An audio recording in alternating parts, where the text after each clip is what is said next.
बिस्मिल्लाहिर्रहमानिर्रहीम, अस्सलाम वालेकुम। स्पेशल ट्रांसमिशन में मैं सुमैया रिजवान आपको वेलकम कहती हूँ। नाज़रीन, सियासी सरगर्मियों पर आज की बात करेंगे। फुल ऑफ हैपनिंग वीकेंड है, लेकिन पहले ज़रा आपको अहम खबर ये दें कि बिलावल और बलूचिस्तान अवामी पार्टी के दरमियान मुलाकात की अंदरूनी कहानी सामने आ गई है, जिसमें बिलावल ने बाप के 5 अरकान असम्बली को बड़े ओहदों की पेशकश की है। 3 वफाकी वज़रा, पार्लिमानी सेक्रेटरी, चेयरमैन कायमा कमेटी की ये पेशकश की गई है। बलूचिस्तान अवामी पार्टी ने सोच समझ कर जवाब देने का कह दिया है। ज़रा ये भी कहते हैं बड़ी पेशकश के वक्ती फ़ायदे के लिए ना हो, बाज़ अरकान को ये खदशा भी है। कल पार्लियामेंट लॉजेस में पाकिस्तान पीपल्स पार्टी और बाप के अरकान की मुलाकात हुई थी। इसी पर सिद्दीक साजिद से बात करते हैं। सिद्दीक, बताइएगा। जी बिल्कुल, ये कल रात मुलाकात हुई थी पार्लियामेंट लॉजेस में बिलावल भुट्टो जरदारी की बलूचिस्तान अवामी पार्टी से, और उनके जो पार्लियामेंट लीडर थे खालिद मक्सी समेत उनके तमाम 5 अरकान भी मौजूद थे। जराये के मुताबिक जिसकी अंदरूनी कहानी सामने आई है, उसमें बिलावल भुट्टो जरदारी ने अपोजिशन का साथ देने के बदले बाप को जो है वो वजारतों की भी पेशकश की और कहा कि उनके 3 वज़रा बनाए जाएंगे, एक पार्लिमानी सेक्रेटरी और एक चेयरमैन कायमा कमेटी। उन्होंने कहा कि अभी हम सोच विचार कर रहे हैं, अभी हमने हुकूमत या अपोजिशन का साथ देने का फैसला नहीं किया। ताहम उनके बाद अरकान का ये मौक़िफ़ था कि ये ना हो कि ये फायदा हम वक्ती फायदे के लिए उठाएं और उसके बाद हमारी जो सियासी हैसियत है वो खत्म हो जाए। इसके ऊपर उनके खदशात और तहफ़्फ़ुज़ात थे, तो फैसला ये किया गया कि वो सोच समझ कर जवाब देंगे। इस हवाले से जो मुलाकातें हैं दोनों के दरमियान जो है वो जारी रहेंगी। जी ठीक है साजिद, बहुत शुक्रिया, आप हमें आगाह कर रहे थे। सिद्दीक हमारे साथ ही आप रहिएगा। एक और खबर है वो भी आपसे, जिसमें हम बता रहे हैं नाज़रीन को कि हुकूमत और इत्तेहादियों के राबतों में तेज़ी आ गई है। हुकूमत ने MKM और काफ लीग से फिर रब्ता किया है। हुकूमती कमेटी ने MKM के वफ़द से मुलाकात भी करनी है, वो तय पा गई है। मुलाकात वज़ीर ख़ारजा शाह महमूद कुरैशी की सरबराही में आज शाम होगी और MKM का वफ़द कराची से शिरकत के लिए इस्लामाबाद आएगा। सिद्दीक, इस सवाल से बताइएगा। हुकूमती टीम की पूरी कोशिश है कि जो इत्तेहादी है उनको साथ रखा जाए। इसी सिलसिले में पहले काफ लीग से 2 बजे आज मुलाकात लाहौर में हो रही है, फिर शाम को जो है ये इस्लामाबाद में मुलाकात MKM के साथ जी और उसमें उन्होंने दरखास्त की थी कि हुकूमती वफद आपसे मिलना चाहता है। क्योंकि MKM का जो वफद है वो कराची में मौजूद है, तो वो रात को इस्लामाबाद पहुंचेगा। तो जैसे इस्लामाबाद आएंगे पार्लियामेंट लॉजेस में जो है वो वज़ीर ख़ारजा शाह महमूद कुरैशी, परवेज़ खट्टर, असद उमर उनके साथ मुलाकात करेंगे और उनके जो तहफ़्फ़ुज़ात हैं वो सुने जाएंगे और उनसे कोशिश की जाएगी कि MKM को जो है वो हुकूमती इत्तेहाद के साथ ही रखा जाए। और इस सिलसिले में जो MKM की पीपल्स पार्टी के साथ बातचीत हुई है, इस बारे में भी उनको आगाह किया जाएगा। जी ठीक है सिद्दीक साजिद, बहुत शुक्रिया आगाह करने के लिए। एक और अहम खबर है, शहबाज शरीफ की आवाम से महंगाई मुकाओ मार्च में भरपूर शिरकत की अपील। नवाज शरीफ की कॉल पर सब अपने घरों से निकलें, ऐसा कहना है शहबाज शरीफ का। महंगाई का अजाब नाजिल करने वालों को आखिरी धक्का दें। मरियम और हमजा के साथ निकलो और जालिम हुकूमत से निजात हासिल करो। महंगाई मुकाओ मार्च आवाम को हर रोज़ महंगाई से निजात दिलाएगा। अवाम निकल कर ये साबित कर दें हुक्मरानों की चालाकियां अब नहीं चलेंगी। करप्ट हुक्मरान डूबती सियासत के लिए अवाम को गुमराह कर रहा है। शहबाज शरीफ का यह बयान सामने आया है। उन्होंने महंगाई मुकाओ मार्च में अवाम से भरपूर शिरकत की अपील की है और नवाज शरीफ की कॉल पर उन्होंने कहा है कि सब अपने घरों से निकलें।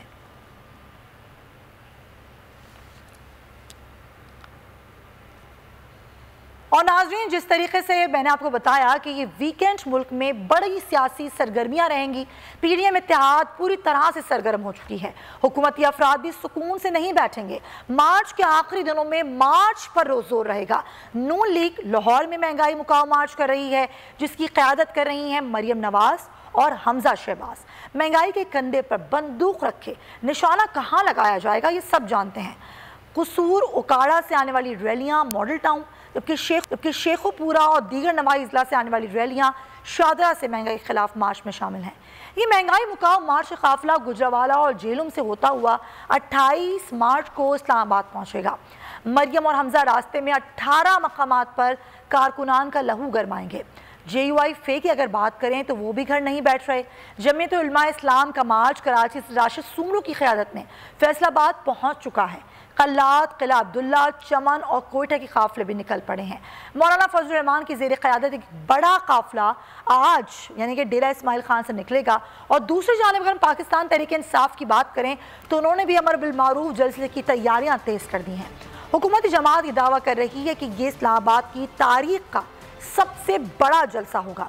वज़ीर आज़म इमरान खान तारीख साज खिताब करेंगे। सियासी तराजू में वजन किसके पलड़े में डाला जाएगा, इत्तेहादी जमातें ताहाल फैसला नहीं कर सकी हैं। इसी पर बात करें, मौजूद हैं सीनियर एंकर पर्सन तजियाकार जमील फारूकी और बैरिस्टर आमिर हसन साहब पाकिस्तान पीपल्स पार्टी से हमारे साथ मौजूद हैं। सबसे पहले आमिर हसन साहब से ही बात करेंगे। बहुत शुक्रिया बैरिस्टर साहब।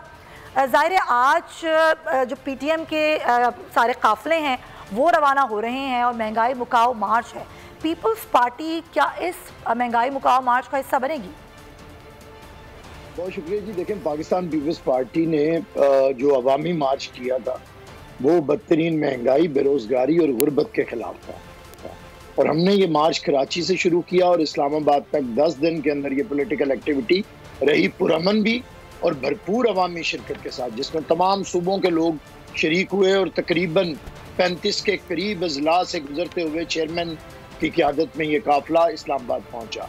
तो हम कर चुके हैं, लेकिन बहरहाल हमारी नेक तमन्नाएं PMLN के साथ हैं, जमीयत उलमा इस्लाम के साथ हैं और जहाँ पे ज़रूरी होगा क़यादत जो फैसला करेगी वहाँ पे शिरकत भी की जाएगी। और मैं समझता हूँ कि ये जो अवामी क़ुव्वत का मुज़ाहरा जो करके दिखा दिया गया है अवामी मार्च में, जो कराची से शुरू हुआ था, हमारा एक मुतालबा था, वो वक्त था कि अगर इमरान खान समझते हैं कि मुल्क के अंदर महंगाई, गुर्बत और बेरोज़गारी नहीं है तो फिर वो अपना नैरेटिव लेके आएँ और मुकाबले पे आएँ, वगरना वो इस्तीफ़ा दें। और अवाम ने इमरान खान से यही मुतालबा किया कि अब उन्हें हुकूमत छोड़ देनी चाहिए। मैं समझता हूँ ये तो आज ये इनका पहले से तयशुदा था PDM का। अब मुकाबला जो होने को है वो पार्लिमान के अंदर है, जिसके पास भी 172 लोग होंगे उसी को हुकूमत का हक है, और अगर किसी के पास 172 लोग नहीं है तो उसे हुकूमत का हक नहीं है। ये पाकिस्तान का आइन भी कहता है, पाकिस्तान की जमहूरियत भी कहती है और पाकिस्तान के सियासी तकाजे भी यही। लेकिन मेरे ख्याल से अब इसी की तरफ अमल। आमिर हसन साहब, इत्तेहादियों का फैसला अभी तक सामने नहीं आया कि वो आपके साथ हैं या नहीं है? देखिए, अगर तो इत्तेहादी हुकूमत के साथ हैं तो फिर इत्तेहादी हमें तो ना मिले। देखिए, अगर इत्तेहादी किसी के साथ खड़े हों, इत्तेहादी का मतलब क्या होता है कि उनका उनके साथ इत्तेहाद है, और अगर उनका उनके साथ इत्तेहाद है तो फिर हमारे साथ तवील मुज़ाकरात का होना, हमारे बारे में बातें करना, हुकूमत के खिलाफ स्टेटमेंट्स देना। कल भी सीनियर लीडर PMLQ के हैं, उन्होंने कहा कि अब कोई फ़ायदा नहीं वज़ीर आज़म का हमारे साथ राब्ते का, और ये बातें जो हैं आपके सामने वाज़े हो जाएंगी। देखिए, हम तो जमहूरी तरीके से एक बात करने जा रहे हैं। जो भी पॉलिटिशियन हैं, सियासी जमातें हैं, अगर वो हुकूमत के इस बर्डन के साथ जो कि उसकी 4 साल की करतूतों का है, अगर उनके साथ इलेक्शन में जाना चाहते हैं तो उन्हें मुबारक हो। पाकिस्तान के अवाम इस हुकूमत से निजात चाहते हैं और यही इत्तेहादियों की भी सोच है। हम तो एक प्रोग्राम लेके उनके सामने गए हैं जमहूरी तरीके से, आईनी तरीके से। अब ये इत्तेहादियों पे है कि क्या फैसला करें, और पाकिस्तान के अवाम सबको जज करते हैं। ठीक है, पॉइंट टेकन। JUI फे से असलम गौरी साहब ने ज्वाइन कर लिया, उनको भी हम शामिल गुफ्तगू करते हैं। असलम गौरी साहब, बहुत शुक्रिया। अब ज़ाहिर है काफ़िले निकलना शुरू हो गए हैं मुख्तलिफ शहरों से। इस्लामाबाद में ये पड़ाव आप लोग कह चुके हैं कि कल राशिद सुमरू साहब से भी हमारी बात हुई तो वो कहते हैं कि धरना होगा। वफाकी वज़ीर दाखिला कहते हैं धरने की कोई परमिशन नहीं है, अगर धरना दिया गया तो गिरफ्तार किया जाएगा। क्या कहेंगे? वफाकी वज़ीर दाखिला साहब बहुत कुछ कहते रहते हैं, उनकी हर बात को ना आप सुना करें, और वो कहते कुछ है करते कुछ है। उनकी पूरी जिंदगी इसी तरह गुजर गई है। वो हर हुकूमत का हिस्सा रहते हैं और जिस हुकूमत का वो हिस्सा होते हैं वो जब उस हुकूमत की कश्ती को डबो देते हैं और खुद उस कश्ती से उतर के भाग जाते हैं, अगली हुकूमत के साथ खड़े होते हैं। इस दफा बदकिस्मती ये है कि आइंदा आने वाले लोग जो हैं उनको कोई भी घास नहीं डाल रहा है, जिसकी वजह से शोर ज्यादा बचा रहे ताकि उनकी कोई कीमत बन जाए, उनकी कोई। लेकिन अथॉरिटी है उनकी, आपके पास परमिशन नहीं है धरने की। ये उनकी अथॉरिटी में सिंध हाउस पे हमला हुआ था, उनकी अथॉरिटी में हुआ था, उनकी निगरानी में हुआ था। फिर मैदान छोड़ के भागे क्यों जब हम पहुंच गए थे वहां पर? फिर पुलिस की वैनों में घुस के जान क्यों बचाई इन लोगों ने वहां से? तो ये इनकी अथॉरिटी को हम जानते हैं। हम आज से 3.5 साल भी, हम 3.5 साल से हम इनकी अथॉरिटी को बहुत अच्छी तरह जानते हैं ये कितने पानी में है, हम सब जानते हैं। 3.5 साल से हम रुक के इस शहर में 13 दिन हम बैठ के गए इस्लामाबाद में। अथॉरिटी दिखा लेते, इसको किसने रोका था? अभी हम कराची से आ रहे हैं, इस्लामाबाद पहुंच रहे हैं, लाखों लोग, ये अथॉरिटी दिखा ले, इनको किसने रोका है? ये किस तरह की बातें करता है? ये तो इस कश्ती को डुबोने वाली बात करता है। जो वजीर दाखिला होता है वो कंप्रोमाइज की बात करता है, मामला को सुधारने की बात करता है। ये तो मामला को बिगाड़ रहा है। इमरान खान के ताबूत में आखिरी की चले ठीक है, लेकिन ज़ाहिर एनओसी जो मिला है उसमें धरने की परमिशन नहीं है, इजाज़तनामा तो लेना पड़ेगा पॉइंट। लेकिन मैं चाहूंगी कि जमील फारूकी से भी ज़रा बात करें। जमील, क्या लग रहा है आपको ये आज का दिन यानी कि वीकेंड, सैटरडे एंड संडे, कल का दिन, क्या कोई सियासी तसादुम देख रहे हैं आप? देखिए, सियासी तसादुम तो पिछले 3.5 साल से चल रहा है और पाकिस्तान की जो सियासत है उसके अंदर इस तरह के मामलात को आप नज़रअंदाज नहीं कर सकते हैं। लेकिन गेम इस वक्त या खेल इस वक्त फाइनल राउंड में दाखिल हो चुका है और जो लोग ये समझ रहे हैं कि खान साहब तो ऑलरेडी लूज़ कर चुके हैं, उन्हें अब घर चले जाना चाहिए, उनकी भी खाम ख्याली है। और खान साहब की काबीना के अंदर बैठे हुए जो लोग ये समझ रहे हैं कि इतना बड़ा जमे गफ़ीर अगर अपोजिशन की मुख्तलिफ लॉन्ग मार्चेस का इकट्ठा हो जाएगा इस्लामाबाद में तो ये कुछ नहीं कर पाएगा, तो ये दोनों तरफ से खाम ख्याली है। सबसे अहम जो चीज़ है खान साहब के एंड के ऊपर, जिसको यानी वो कहते हैं ना कि all eyes on Imran Khan power show 27 मार्च का, उसकी वजह सिर्फ ये है कि उसमें वो कुछ बड़ा करने जा रहे हैं। सबसे पहला सरप्राइज, मैं बड़ा सरप्राइज हुआ गुज़िश्ता 1-1.5 हफ्ते से मेरे पास जो बिल्स आ रहे थे उसके ऊपर 1,500 हज़ार रुपए का रिलीफ बाकायदा लिखा हुआ आ रहा है कि प्राइम मिनिस्टर की जानिब से। पिछले महीने से उन्होंने शुरू कर दिया था।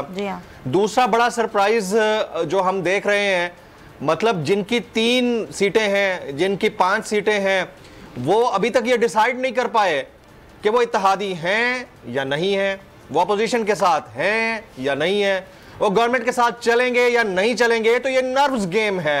आखिरी दिन, आखिरी बॉल पे जाकर पता चलेगा कि सिक्सर किसने मारा है और किसको मात हुई है और किसकी जीत हुई है।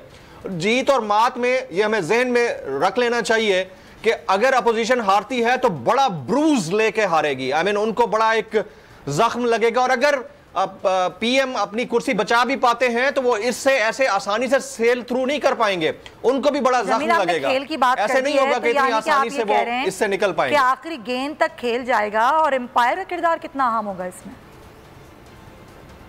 देखें, बात अंपायर की तो हम बाद में करेंगे, पहले तो तुरब के पत्ते की बात कर लेते हैं ना। सबसे बड़ा तुरब का पत्ता यही है कि इत्तेहादी किसके साथ जाएंगे, उसके बाद जो मुनहरिफीन है उनमें से कौन वापस आएगा और कितने लोग मुनहरिफ होंगे, ये बड़ा इंपॉर्टेंट होगा। और डी डे पे, यानी मेरी नजर में डी डे इसलिए है क्योंकि प्राइम मिनिस्टर कह चुके हैं कि मैंने जलसे के दिन बड़ा ऐलान करना है, या जिस दिन तहरीक अदम एतमाद पर वोटिंग होगी उस सुबह को बड़ा ऐलान करना है। तो वो बड़ा ऐलान क्या हो सकता है?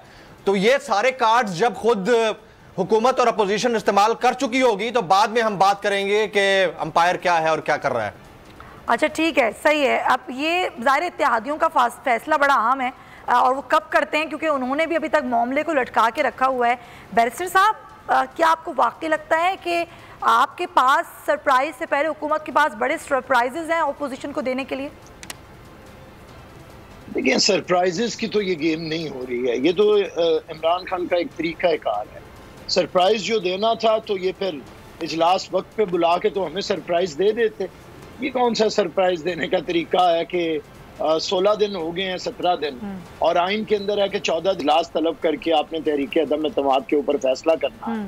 अगर कोई सरप्राइज देना है भाई तो 172 लोग दिखाएं, 172 की बजाय 192 दिखा दें, तो फिर ये सरप्राइज होगा कि पहले मेरे पास कम थे लेकिन मेरी हुकूमत की कारकर्दगी इतनी अच्छी रही है कि ये मेरा सरप्राइज है, देखें लोग मेरे साथ आ रहे हैं। जब आपके 50-60 लोग कल आपके इजलास में मौजूद नहीं थे, जब आपके इत्तेहादी आपको छोड़ के जा रहे हैं और आपके साथ जो आपको दर दर पे जाना पड़ रहा है, फिर तो ये सारी मेरे ख्याल से गीदड़ भभकियां हैं कि मैं छोड़ूंगा नहीं, मैं सरप्राइज दूंगा, आखिरी गेंद तक लड़ूंगा। ये तमाशे हैं। मेरे ख्याल से ये पार्लिमानी अंदाज में आपको आना चाहिए था। ये इत्तेहादी सबके लिए ओपन थे क्योंकि आपके पास सादा अक्सरियत नहीं है, ना हमारे पास सादा अक्सरियत है। तो इसका तरीकाकार यही था कि पार्लियामेंट के अंदर जिसके पास अक्सरियत बनती है सियासी जमातों को मिला के उसे साथ लेके चलें। अगर आपके पास इतनी कुव्वत है, सरप्राइज तो ये देते ना आपने आके कौम से खिताब में 10 रुपए पेट्रोल सस्ता किया, 5 रुपए बिजली में सस्ती की, उसके बाद आपने तकरीबन 7-8 रुपए बिजली बढ़ा दी है। तो और दूसरी चीजें भी, महंगाई आसमानों को छू रही है। सरप्राइजेस ये नहीं होते हैं। अगर आप समझते हैं कि आप डुगडुगी बजा के और मेरी बात सुनिए संजय साहब, ये यहाँ पे हम लोग सियासत कर रहे हैं प्रोग्राम के ऊपर, नजरिए के ऊपर, लेकिन अगर आपको सही तरह आयत पढ़नी भी ना आती हो, लेकिन आप आयात को अपने हक में इस्तेमाल करने की कोशिश करें, आपको पता भी ना हो कि कुरान की इस आयत का शान नज़ूल क्या है, इसका मकसद क्या है, उसे आप अपने लिए मोड़ें। किसने आपको ये हक दिया है कि आप पाकिस्तान की सियासत के अंदर आज आपका इक़्तिदार जा रहा है तो आप खुदा के कलाम को दूसरे मुसलमानों के खिलाफ इस्तेमाल करके मुल्क के अंदर फसाद की बुनियाद रखें? हम ये बात कहते हैं कि अगर आपके पल्ले कुछ है तो अपनी कारकर्दगी बताएं 4 साल की। आप बताएं कि आपके आने के बाद लोगों की तनख्वाहों में कितना इजाफा हुआ है, क्या आपने 1 करोड़ नौकरियां दी हैं, आपने 50 लाख घर दिया है, क्या आपने 18 लेकिन ये समझ नहीं आ रहा ना कि 5 साल एक आप हुकूमत को मुकम्मल करने नहीं दे रहे, लेकिन जवाब आप 5 साल से पहले ही मांग रहे हैं। नहीं सबिया साहब, 5 साल तो कभी किसी को नहीं मिले। मैं आपको मिसाल तो यानी कि तारीख वही रहेगी, तारीख अपने आप को दोहराएगी। बात नहीं, तारीख फिर इमरान खान के लिए तो नहीं बदली जा सकती। अच्छा, एक नाअहल हुक्मरान के लिए तो नहीं बदली जा सकती। हमने 11 साल जद्दोजहद की मोहतरमा बेनज़ीर भुट्टो ने, कैदोबंद की सोबतें, शहीद जुल्फ़िकार अली भुट्टो की फांसी, और 1 साल के बाद हमसे जवाब मांगा जा रहा था कि परफॉर्मेंस दें, अदम एतमाद आई, फिर हमारी असेंबली तोड़ दी गई। तो ये इमरान खान के पास, इसने तो 100 दिन का वादा किया था। हम जो मुतालबे कर रहे हैं उससे 5 साल वाले नहीं कर रहे, हम उससे मुतालबात कर रहे हैं जो उसका 100 दिन का वादा था। उसके 100 दिन के वादे में था 18 वजीर होंगे, जनूबी पंजाब का सूबा होगा, पाकिस्तान के अंदर करप्शन खत्म हो जाएगी, मेरे पास इदारों के बेहतरीन सरबराह हैं, IMF के पास मैं नहीं जाऊंगा, पाकिस्तान के ग्रीन पासपोर्ट को इज्जत मिलेगी, अमेरिका से UK से लोग इधर पाकिस्तान के अंदर नौकरियां करने आएंगे, पाकिस्तान के अंदर इखलाकियात को इस सतह पे चला ले जाऊंगा, वजीर आजम हाउस यूनिवर्सिटी होगा, गवर्नर हाउस खत्म हो। ये तो 100 दिन का प्लान मैं बता रहा हूँ भाई, 100 दिन का प्लान अगर 12 मुझे कमेंट करना था, तो अभी भी हम हक नहीं रखते 1100 दिन के बाद भी पूछने का कि आपने पूरा नहीं किया। 5 साल का तो इमरान खान का कोई मैंडेट नहीं है, इसे सादा अक्सरियत नहीं मिली है। सादा अक्सरियत मिली होती तो इमरान खान का 5 साल का मैंडेट था। इमरान खान को सादा अक्सरियत नहीं मिली, इसलिए इमरान खान के पास 5 साल का मैंडेट नहीं है। सर हर दफा तो सबको नहीं मिलती सादा अक्सरियत, जाहिर है। नदीम कुरैशी साहब हमारे साथ मौजूद हैं, पहले जमील कुछ ऐड करना चाह रहे हैं। जी जमील, क्या कमेंट करना चाह रहे हैं? अच्छा, मैं बड़े हमारे काबिल एहतराम हैं आमिर हसन भाई, आमिर हसन साहब को आवाज बड़ा जबरदस्त बोले हैं, लेकिन एक पॉइंट मैं आपको बताऊं कि रूल्स ऑफ जो गेम्स है ना, वो तो तय होते ही होते हैं, उसमें जो कुछ होता है वो तो ज़ाहिर कॉन्स्टिट्यूशनल है, लेकिन everything is fair in love and war. यानी अगर वो इत्तेहादी या जो आपके अपने अरकान असेंबली थे वो टूट कर दूसरे के पास गए हैं और उन्होंने वीडियो के ऊपर आकर बयानात दिए हैं तो वो जायज़ था, लेकिन अगर स्पीकर असेंबली अपनी सवाबदीद के तहत उसके पास कुछ इख्तियारात हैं, वो अगर लिंगर ऑन करना चाहता है या किसी और तरीके से चलाना चाहता है तो वो भी उसका सवाबदीदी इख्तियार है। तो मेरे ख्याल में इस पे इतना बरंगीख्ता होने की जरूरत नहीं होती। जहां तक सवाल है इस्लाम को या इस्लामी तालीमात या फिर जो इस्लामी नजरियात हैं उनको अपनी सियासत के लिए इस्तेमाल करने का, तो माजरत के साथ इस मुल्क के अंदर हर सियासी जमात ने ये वाला स्लोगन इस्तेमाल किया है।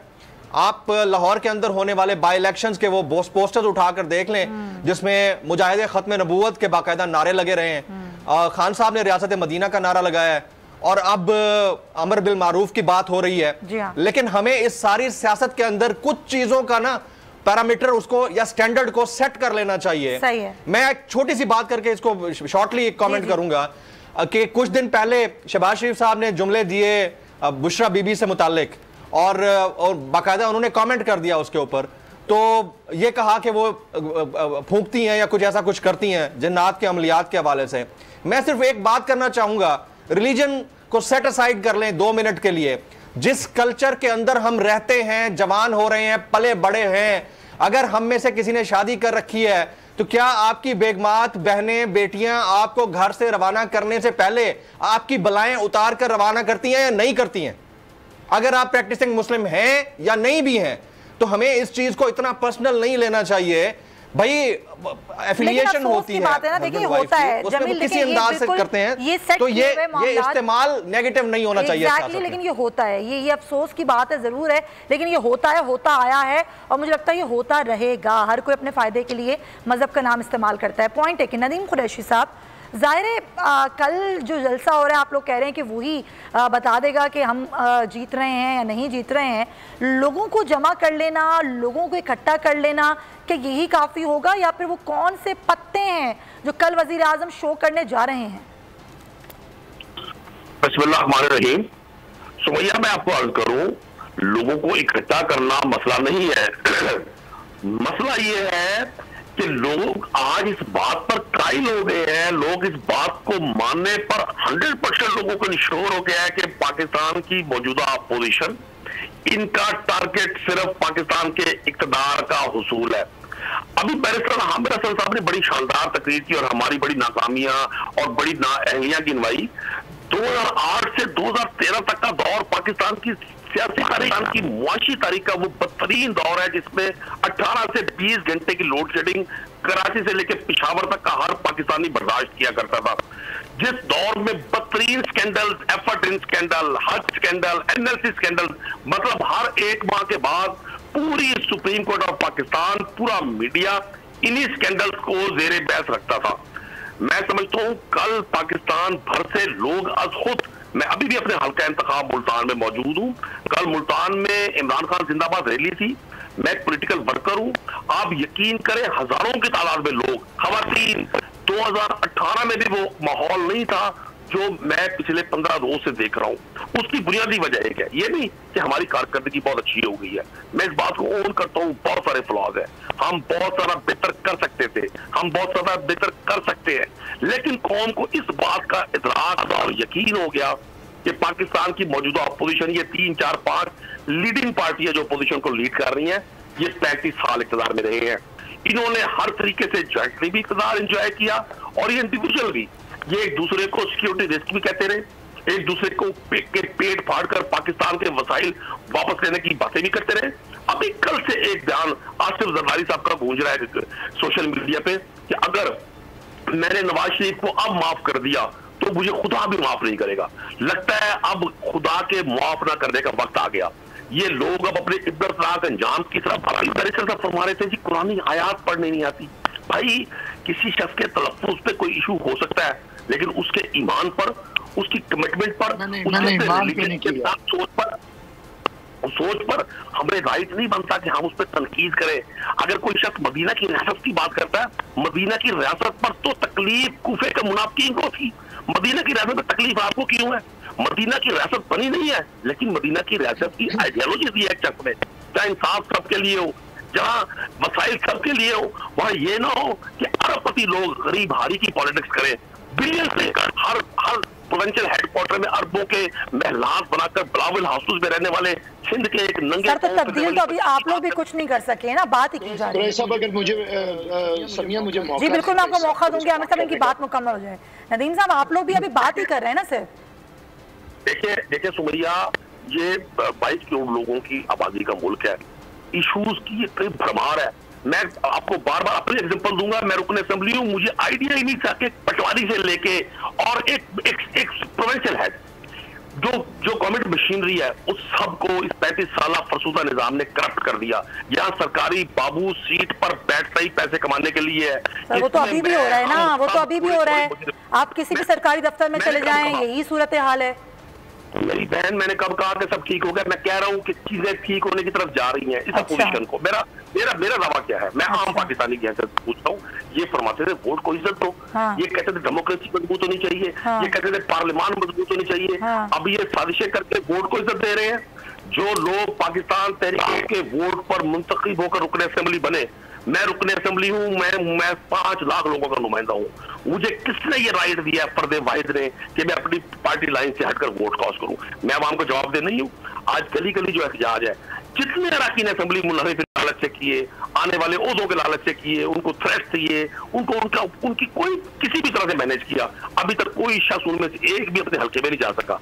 15 रोज हो गए, वो 12 के सर, मेरा तो मौक़िफ़ इस पर यह है कि आप तमाम सियासी जमातें ऐसे लोटों का बाइकआउट करें जो हमेशा अपनी वफादारियों को तब्दील करते हैं। जिस तरफ देखते हैं पलड़ा भारी है, वहां चले जाते हैं, और हर दफा होता है।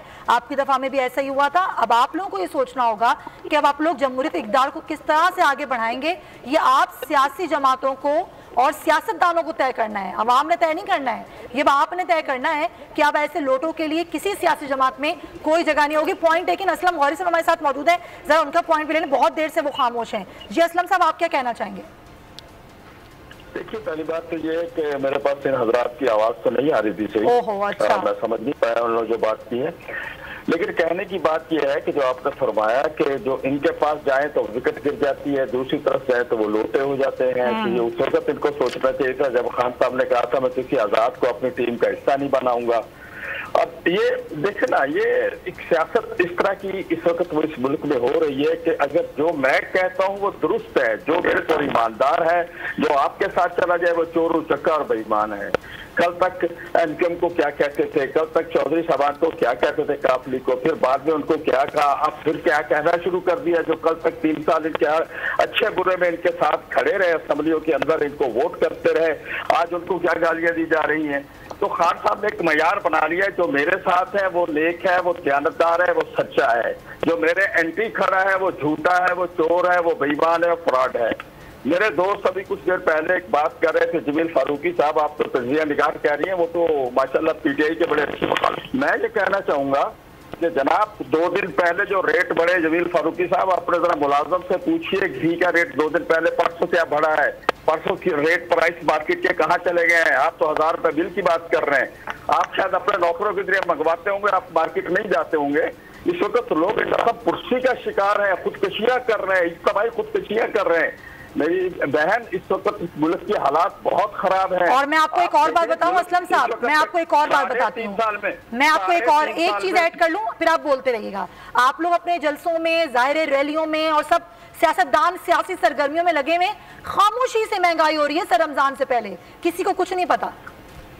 जी, हमने तो महंगाई मुकाओ रैली चलाई है ना, महंगाई के खिलाफ तो नहीं रही सर महंगाई उससे। आवाम को देखिए, आवाम को अवेयरनेस दे रहे हैं ना, आवाम को लेके आ रहे हैं ना, हम तो आवाम को ला रहे हैं। हुकूमत जो होती है, हुकूमत हमेशा लोगों को पटवारियों के जरिए, एमएनएस के जरिए अपने लोग इकट्ठे करते हैं। जब अपोजिशन होती है ना, अपोजिशन के लोग वो खालिस्तान आवाम और कारकुन होते हैं। हम अपने अवाम और कारकुन को लेके आ रहे हैं और इस महंगाई के खिलाफ, महंगाई मुकाओ मार्च है, इस मार्च का नाम ही महंगाई है बेसिकली। और मैं ये बता दूं कि इस हुकूमत को मजीद मौका दिया गया तो इस मुल्क का बहुत ठीक है देख लें, IMF स्टेट बैंक का इशू देख लें, बहुत से इशू है, एक नहीं है। अगर खुदा ना खास्ता ये इसी तरह सिलसिला चलता रहा तो इस मुल्क के लिए, इस कौम के लिए बहुत बड़ा नुकसान होगा। इसलिए इनका जाना बहुत जरूरी हो गया है, क्योंकि उनका कोई विजन नहीं है। रोजाना ठीक है सर, कोई विजन नहीं है, जाना जरूरी हो गया सर। पॉइंट लेकिन वक्त की कमी है। ब्रेक पर जाने से पहले, ठीक है, ब्रेक पर जाने से पहले मुझे जमील से भी बात कर लेंगे। जमील, पहले आमिर हसन साहब कोई पॉइंट ऐड करना चाह रहे थे, पहले मैं जरा उनका पॉइंट ले लूं। जी आमिर साहब। देखिए, मैं आजकल पीटीआई के दोस्तों को सिर्फ हौसला दे सकता हूँ। अच्छा। ये एकदम बहुत बड़े जज्बाती होके कोसने देने पे आ जाते हैं। देखिए, हम 2008 से 13 तक अगर हमारी हुकूमत भाई बड़ी बुरी थी तो हम जवाब दे चुके हैं, लोग हमारा एहतसाब कर चुके हैं, और उसके बाद ही आज हम जिस जगह पे हैं, बढ़ रहे हैं, कम हैं, वो तो लोग बताएंगे। हम दे चुके हैं, अब आपका वक्त है। आपने 100 दिन का वादा किया था, प्लान दिया था। कुरैशी साहब, हमें गालियां बालियां देने की बजाय जरा थोड़ा सा वो 100 दिन का प्लान देखें और उसमें से अभी बता दें कि कौन कौन से काम पूरे हो गए हैं। दूसरी बात, मैंने किसी के ईमान के ऊपर शक नहीं किया। भाई आयतें पढ़ के वो कह सकता है या रियासत मदीना की बात वो कर सकता है जो बड़ा बाकिरदार हो। रियासत मदीना कायम की है कायनात के सबसे जिसके अखलाक की कसमें खुदा कुरान में खाता है। इसलिए बाखलाक लोगों का काम है जो कुरान की आयत पढ़ के और किसी को बुरे नामों से पुकारे, गालियां बके। कुरान ने जिससे मना किया है, क्या उसे हक बनता है कि वो आयत पढ़ के ये काम शुरू करे? और दूसरा, आप तो भाई बड़े तगड़े लोग हैं, अगला जहान भूले हुए हैं। सादिक और अमीन कायनात में सिर्फ रसूल पाक की जात है, उसके अलावा किसी रसूल को भी खुदा ने नहीं कहा। और आपने एक ऐसे शख्स को जो खुद कहता रहा है कि मैं जवानी में बड़े बुरे काम करता रहा हूँ, उसे सादिक और अमीन कहते हैं और डरते भी नहीं है। इमरान खान ने अगले जहान में शफात नहीं करनी। खुदा के लिए हुकूमत का मुकाबला कारकर्दगी से करें, हमें ना सुनाएं। हम जानते हैं हम जिसके कलमा गो हैं, हम उसी के कलमा गो हैं। हमें किसी और की इस तरह के कसीदे पढ़ने की कोई जरूरत आप ये नहीं सोच रहे कि किसी भी किरदार का किसी बड़ी तकलीफ है, यही आपका रवैया है जो कौम के सामने आपको एक्सपोज करता है। ठीक है, मैं चाहूंगी कि इस मामले में आप लोग बहस ना करें, हम थोड़ा सा स्ट्रेट ही रखते हैं मामला, सियासी मौजूआत पे रखते हैं। जी जमीन, आप क्या कहेंगे असलम गौरी साहब की बात पर? देखें, सबसे पहली बात तो ये है कि खुद साख्ता तौर पर किसी के ऊपर ये इल्ज़ाम लगा देना कि इसका ताल्लुक उस जमात से है, उस जमात, तो ये इसके बारे में भी दीन या कुरान कुछ कहता है, इसके बारे में भी हदीस में कहीं कुछ कहा गया होगा कि किसी के ऊपर इल्ज़ाम नहीं लगाना चाहिए। तो ये बड़ी अनफॉर्चुनेट बात है कि हर किसी की अपनी ओपिनियन है, राय है, आप उससे डिसएग्री कर सकते हैं, इल्ज़ाम नहीं लगा सकते। इसी बात का इख्तलाफ हमारा खान साहब से या उनकी जमात से है कि वो बैठे बिठाए सामने वाले को बाकायदा किसी ना किसी का मोहरा साबित कर देते हैं और उसके बाद तबाज़माई शुरू कर देते हैं, और यही कुछ बाकी सियासतदानों ने कर रखा है। शहबाज शरीफ साहब से 2 दिन पहले एक सहाफ़ी मोहतरमा ने पूछा था कि आप महंगाई कम कर लेंगे, पेट्रोलियम प्राइसेस, उन्होंने कहा नहीं, ये इंटरनेशनल फिनोमेना है। तो आप लोगों के पास क्या प्लान है? मैं दावत देता हूं जनाब मौलाना फजल रहमान साहब को, आपके तवस्सुत से 1 घंटा मेरे साथ बैठ लें, मैं उनसे वजारत खजाना के ऊपर तमाम सवालात कर लेता हूं, वो बहुत बड़े लीडर होंगे मैं मानता हूं, बैठे मेरे साथ प्लान दे दें, मैं उसी दिन खान साहब को डिस्करेज कर दूंगा, या उसी दिन मैं बिलावल साहब को डिस्करेज कर दूंगा, या उसी दिन शहबाज शरीफ साहब को कर दूंगा। ये तो ये नहीं होता है। सवाल करना, ओपिनियन बिल्ड करना हमारा राइट है।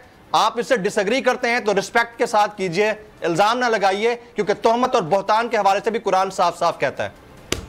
सही है, बहुत शुक्रिया आपका। जमील फारूकी हमारे साथ मौजूद थे। अब कैसर अहमद शेख भी हमें पाकिस्तान मुस्लिम लीग नून से ज्वाइन कर चुके हैं, लेकिन मेरा मानना यह है कि यहाँ पर अगर कोई अपना ओपिनियन दे रहा है, उसकी राय है, तो उसकी राय का एहतराम ज़रूर किया जाए, किसी पर इल्ज़ामात ना लगाए जाएँ। बहुत शुक्रिया कैसर अहमद शेख साहब, आपको मैं वेलकम करती हूँ अपनी इस ट्रांसमिशन में। ज़ाहिर है अब ये रैलियाँ निकल रही हैं, महंगाई मुकाओ मार्च है, इसके लिए ज़ाहिर तमाम अपोजिशन जमातें बड़ी सरगर्म हुई हैं, लेकिन एक और जलसा है और वो है हुकूमत का। कल हुकूमत कह रही है हम बड़े सरप्राइजेस देंगे अपोजिशन को। अपोजिशन के पास क्या है देने के लिए हुकूमत को? बिस्मिल्लाहिर्रहमानिर्रहीम। देखिए, पिछले 3.25 सालों में जो सरप्राइज़ इन्होंने दिए हैं वो तो हमारे सामने हैं। आप अच्छा बात करनी चाहिए ना, कोई आर्गूमेंट से, दलीलों से एक दूसरे को यही दुश्मनाम तरादी करते रहे। इन्होंने जो कुछ किया ना, आज जो भुगत रहे हैं ना, ये अपने इन जो जिस तरह के लोगों के बारे में ये रिमार्क्स देते रहे ना, अपने ही मेंबरों को खच्चर, गधा, घोड़ा, पता नहीं क्या क्या और किस किस्म के, और हमारे लिए तो खैर जो इनके अल्फाज हैं, इनका अपना जो अखलाक है ना, उसकी वजह से इनको नुकसान हो रहा है। एक प्राइम मिनिस्टर होता है ना, प्राइम मिनिस्टर के पास तो ऑफ़र करने को बहुत कुछ होता है। आप अंदाज़ा कीजिए एक छोटी सी बात कि हमारे मुस्लिम लीग नवाज़ के 84 मेंबर्स हैं, किसी एक मेंबर का भी आपने कोई लीडरशिप के बारे में इख्तलाफ वाली बात मीडिया पे सुनी? 84 में से इनके अलावा हम तो अपोजिशन में है, अपोजिशन तो कुछ दे नहीं सकती, लेकिन हमारे यहाँ खुल के बात होती है। हमारी पार्टी की जब मीटिंग होती है ना, मियाँ नवाज शरीफ हमारे पार्टी के बड़े लीडर हैं और मियाँ शहबाज शरीफ साहब प्रेसिडेंट हैं हमारी पार्टी के, वो इख्तलाफी बात भी सुनते हैं। रोज़ आजकल हमारे खाने हो रहे हैं, हर मेंबर कोई ना कोई हमारी पार्टी के एजाज़ में मियाँ शहबाज शरीफ साहब और पाकिस्तान मुस्लिम लीग के मेंबरान के लिए खाने कर रहा है। तो हम आपस में खुल के बात करते हैं, इख्तलाफ रखते हैं, इसीलिए हमारा कोई मेंबर बाहर जाके नहीं कह रहा कि हमें ये शिकायत है। इनके तो अपने मेंबर इनसे संभाले नहीं जा रहे। अब अंदाज़ा कीजिए ना कि 3.25 साल का इनका सामने है, इन्होंने तो बहुत दावे किए थे कि पाकिस्तान को कहाँ पहुँचा देंगे। अब ये बात की सब्सक्राइब करें और बेल दबाएं ताकि कोई खबर रह न जाए।